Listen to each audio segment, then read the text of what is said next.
Iraqi forces enter Is-held neighborhood in West Mosul. Iraqi forces have entered a neighborhood in West Mosul for the first time since launching an operation to retake it from so-called Islamic State, 5 days ago. It comes a day after troops retook the city's airport from Is. The army's assault takes them from desert and farmland into a densely packed city, where fighting is expected to be particularly hard. Is are dug into the west after being driven out of eastern Mosul last month. Iraqi forces carried out heavy airstrikes overnight ahead of the ground attack on the city itself. "This is where the real fighting starts," a colonel leading the operation told the BBC. The BBC's Quentin Sommerville, who is embedded with federal police, said this next stage of the battle would be even tougher, as the streets are narrow and the area is more heavily populated. It also includes districts seen as pro-Is. Leaflets warning residents of an imminent offensive were earlier dropped over the west of the city. The UN has voiced concern about the welfare of civilians trapped in western Mosul.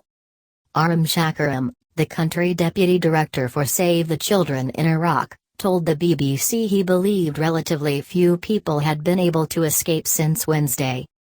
He said the charity believed that nearly 800,000 people were still trapped there. Follow Quentin Sommerville at the scene. Western Mosul will be toughest fight yet. Battle for Mosul, the story so far. Mosul images reveal Is airport damage. Taking the airport. Thursday's operation to recapture the airport took 4 hours, and left the army less than a mile, 1.6 kilometers, outside western Mosul. It began with airstrikes by the US-led coalition before armored columns advanced to the airport's perimeter. The runway was found to have been destroyed by Is, but our correspondent says it still has value. It is a large piece of land and controlling it will help secure southern routes to West Mosul, he says. The airport and the adjacent Al-Ghazlani base are on Mosul's southern outskirts on the western side of the Tigris River. "I could die in an airstrike or be killed by Is," Mohammed, activist. "We are very scared, and we are worried that the final stages are going to take long.